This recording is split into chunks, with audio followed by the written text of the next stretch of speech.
and this is not my VL Commodore, but this is the Ford Focus RS, and it's definitely faster than my VL Commodore because it actually drives. But you're probably wondering, alright, why would I care about a 4-cylinder, 5-door hatchback that's also a Ford? Well, let me just do something for you. We shift into third gear here, plant it, thing absolutely strolls along. It's mental. This car might start out as a boring $20,000 hatchback, but this one, the RS, has a 250 kilowatt engine and all-wheel drive, which make it honestly one of the best cars I've ever driven. So this thing has insane amounts of grip. You can switch everything off, ESP, traction control, everything turned off. It does not turn tires. You can absolutely hammer it out of a second gear corner and it just hangs on. It's absolutely, it's witchcraft what it can do. It's also down to the tires that it has on it. So it has these Michelin Pilot Cup 2 tires, which are almost like a track day type of tire. They probably are terrible in the wet, and I'd hate to think how expensive they are to buy, but the grip that they give this car is phenomenal. Four-wheel drive system is really what transforms this car. Most cars in this segment have a front-wheel drive based all-wheel drive system that sends power to the rear wheels when the front wheels start to slip. However, this one is a bit more trick than that. It can send up to 70% of the power to the rear wheels, and then from there it can send 100% of the power to either rear wheel. So that means it has an actual torque vectoring rear differential. So instead of, like most cars in this segment, using the brakes to adjust how much torque is sent to either wheel, this car actually diverts the power to either wheel, whichever one it sees the most fit to use it. And that's what gives it immense traction. You can probably hear that. This 4-cylinder engine is probably the best 4-cylinder engine I've ever heard in my life. Probably because it doesn't actually sound like a 4-cylinder. It has more of this almost 5-cylinder like warble to it. And then you get these pop-pops from the exhaust every time you shift gear or every time you let off the throttle and you're in boost. And the power delivery of it, it feels like a lot bigger engine. It doesn't feel like a laggy, unresponsive, high boost 4-cylinder engine. It feels almost like a 6.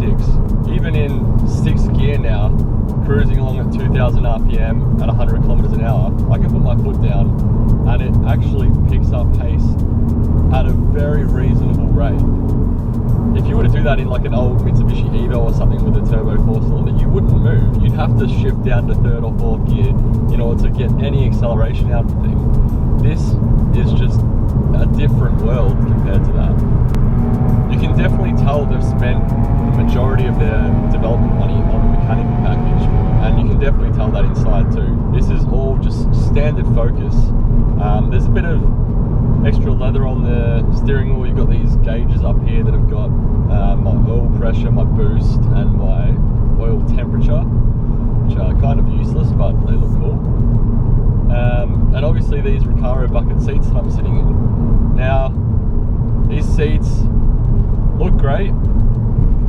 They are great on a back road or on a racetrack, but on the road, especially on a long drive, they're pretty brutal. Like, there's not a lot of padding in them at all, and obviously they're very figure hugging. And the other thing I don't like is there's no seat height adjustment. Why is there no seat height adjustment? It's such a basic feature that just about every car has, except for this one. I'm pretty sure you can even get seat height adjustment in a standard Focus. It must be just these special seats that they have to set at a fixed height. Anyway, the other thing is this suspension is pretty stiff. It actually has 2 different settings, a normal setting, which is the only setting you ever want to use. And then you have a race setting, which makes the car pretty much unbearable on the street. It is so stiff and bouncy. It probably makes the car handle worse, to be honest. But I guess if you're on a smooth racetrack, it would come in handy. Now, the other feature on this car that everyone seems to be talking about is the Ken Block approved drift mode.